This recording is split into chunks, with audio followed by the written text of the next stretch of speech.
Et ce soir, nous inaugurons cette nouvelle partie d'émission, cet instant face à la rédac. Mickaël, vous êtes d'accord avec moi ?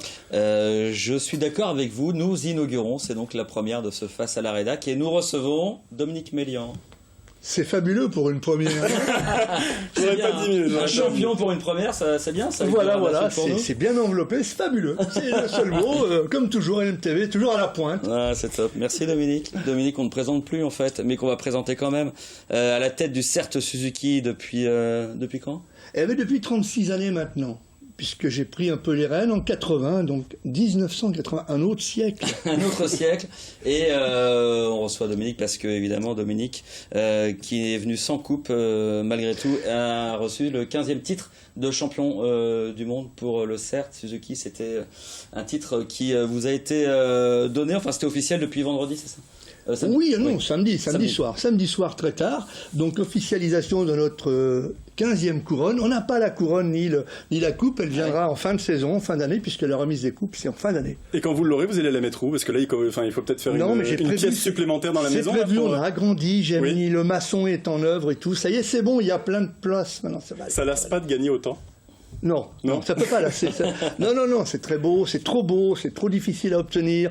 Il y a plein de choses qui font qu'une coupe, c'est jamais quelque chose de rengaine. C'est toujours à remettre sur le tapis, il faut toujours travailler. Et donc, non, c'est pleinement heureux. Avec une pression supplémentaire chaque année, parce que vous êtes l'équipe à abattre pour tout le monde.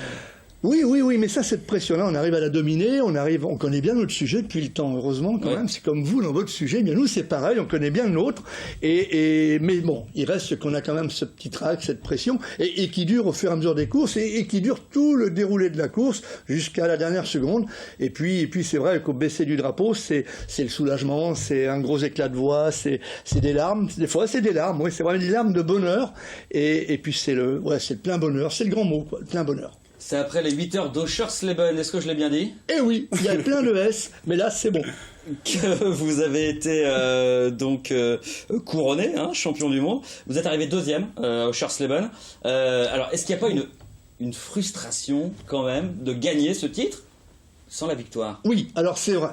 Vu de l'extérieur, on va dire, il y a frustration, peut-être qu'il aurait pu mettre un peu plus de gaz. Oui, tout est vrai. Sauf qu'il y a un moment, il faut calculer. Le fait d'aller plus vite, c'est quand même prendre des risques. Et là, l'objectif, le mien, celui du CERT et de Suzuki en général, c'était ce fameux titre. Un titre, c'est vraiment important. Pas qu'une victoire ne le soit pas. Si c'est pour se battre, par exemple, aux 24 heures du Mans, là, je dis pas. Peut-être que j'aurais grignoté. On a envie d'y aller. Mais là, il faut faire la part des choses. Et puis, la part des choses, c'était ce titre qui est vraiment, vraiment important. Et puis, 15, c'est un chiffre rond quand même. Alors. Mais on va pas s'arrêter là, on va continuer quand même. Ah, mais non, j'ai pas dit qu'on allait s'arrêter. C'est une étape. 15, c'est une étape. Après, ça en appelle d'autres. Et après, il faut voir un peu le grand âge du monsieur. Peut-être qu'on ne sait jamais quand même. Bon, on va tempérer un peu parce que, donc, on l'a dit, vous avez gagné sans gagner. Mais est-ce que c'est pas. Est-ce que c'est pas aussi une récompense de dire que c'est dans la régularité que vous avez tenu, puisque c'est quand même une course de... J'ai perdu le mot, mais... Oui, on fait de l'endurance sur la course, mais là, il y avait 4 courses cette année, voilà, c'est ça ? Il y avait 4 courses, et puis une saison qui a commencé plutôt mal, puisqu'aux 24 heures du Mans, ouverture de la saison, 2 chutes, et pas de points. Ouais. Et ça, c'est un gros handicap, puisqu'une course de 24 heures, de par la répartition des points, c'est énorme. On a, par exemple, aux 24 heures du Mans, 60 points à glaner. Quand vous repartez sur vos adversaires, qui, eux, ont ces 60 points en poche, et que vous êtes dans le fond du trou, il faut vite travailler, vite reprendre le courage, un peu, pour que cette régularité, elle puisse payer. C'est ce que l'on a fait toute la saison. Et comment on fait ? Parce que là, vous dites les mots, c'est a posteriori, comme ça, vous dites, on l'a fait, on a réussi, mais comment on fait quand on est au fond du trou, vous le dites, pour remonter en selle et puis glaner ces points petit à petit. C'est quoi ? Comment on remotive les troupes ? Comment on se remotive soi et comment on remotive son team ? Alors, me remotiver moi, c'est très facile, je suis toujours motivé, donc ça, il n'y a pas de problème. Remotiver l'équipe, il faut savoir qu'on a une équipe, on se connaît bien, mes mécaniciens, mes techniciens sont avec moi pour certains depuis 35 ans, les bénévoles depuis plus de 40 ans, et donc ils me connaissent, ils savent, et si je les garde, ces gens-là, c'est parce que d'une part, ils travaillent bien, et d'autre part, s'ils sont jamais satisfaits. Voilà. Alors l'insatisfaction fait que de toute façon, on a envie d'aller plus loin et on a envie de monter cet escalier qui vous fait obtenir le Graal suprême. Et c'est la chance que j'ai d'avoir des pilotes à la fois qui sont eux convaincus qu'on peut gagner et puis une équipe technique qui a cette envie de me suivre. Je dis pas de se jeter dans l'eau si je leur non, on n'en est pas là, mais de me suivre et de croire que l'on peut toujours y arriver si on ne couche pas les pouces. Comment on se remet en cause après les 24 heures ? Alors, on se remet en cause à chaque course. quand on a perdu, c'est très facile de se remettre en cause, contrairement un petit peu à ce que l'on peut croire. Quand on a gagné, c'est très difficile, et c'est là l'importance de la chose, c'est que se remettre en cause dans les moments les plus bas, oui, mais aussi dans les moments glorieux, si j'ose dire, pour que justement on n'ait pas ce passage à vide, et ça c'est pas facile. Alors on y arrive, pas en faisant des discours, mais non, je pense que mes gars sont crédules, et quand je leur dis on va le faire, ils le font. On imagine que vous êtes déjà en train de vous préparer pour la prochaine saison. On se prépare aussi à... Alors, la prochaine saison, oui. Vous dites la chose juste et vraie, elle commence dans 15 jours.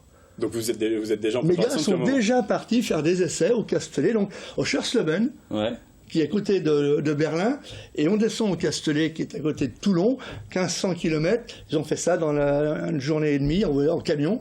Pour préparer la saison qui s'ouvre. Voilà, préparer le bol qui commence dans 3 semaines. Et on se prépare aussi à la victoire, du coup ? Alors, attendez, on va pas partir à un bol. Non, alors les gens, c'est pas de la prétention de notre part. On est, j'allais dire, on est 15 titres de champion du monde, vous pouvez dire ce que vous voulez. On peut vous l'autoriser. Même quand il n'y a pas le titre, j'ai la même définition du pourquoi je m'engage. Eh bien oui, si vous me demandez pourquoi vous allez faire le bol d'or, c'est pour gagner. Je peux pas partir en disant on va peut-être faire deuxième, non. Vous y allez pour la victoire. L'obtenir. C'est autre chose, cette victoire au bol d'or. C'est 24 heures, c'est plein de choses compliquées. Mais partir pour gagner, et oui, tant pis si je passe pour un prétentieux, c'est ça aussi la force du CERF, c'est de croire et de vouloir gagner. Ça marche. Oui, des fois. Avec l'objectif, j'imagine, là, pour le coup, alors vous venez de lire, gagner le bol, mais gagner un peu plus gagner des courses cette année. Il y a 6 courses cette année, oui. Contre 4 l'année dernière. Est-ce qu'il y a des courses qui vous semblent plus atteignable que d'autres? Comment la stratégie évolue justement sur une saison qui sera un peu différente forcément? Non, toutes les courses sont... on peut obtenir les résultats sur toutes les courses, mais on peut aussi perdre toutes les courses. Ouais. La compétition d'endurance, c'est un petit peu ce qui fait le prenant de la chose, c'est que ça n'est jamais acquis d'avance, parce que les aléas peuvent venir soit de votre équipage, bien sûr, mais aussi des équipages adverses que l'on va côtoyer pendant une épreuve de 24 heures ou de 8 heures. Et ça fait beaucoup de tours et beaucoup d'occasions de se rater. Faut pas oublier. Donc, beaucoup de concentration. On va pour gagner, c'est évident. Ça, c'est vrai. Gagner les maximums de courses, les 6 courses, ce serait le rêve. Faut pas trop rêver. J'ai quand même des adversaires de valeur. Tous mes adversaires. Que cette année, ça s'est joué à un point avec Yamaha. Voilà, avec la 94. Mais tous les autres adversaires ont eux aussi cette envie de me bouffer l'herbe sous le pied et de dire non, Dominique, c'est à plat par terre. L'homme à abattre. Merci beaucoup d'être venu. C'est moi qui vous remercie. Merci. 18h15 cette semaine avec la Foire du Mans du 8 au 12 septembre en route vers l'espace.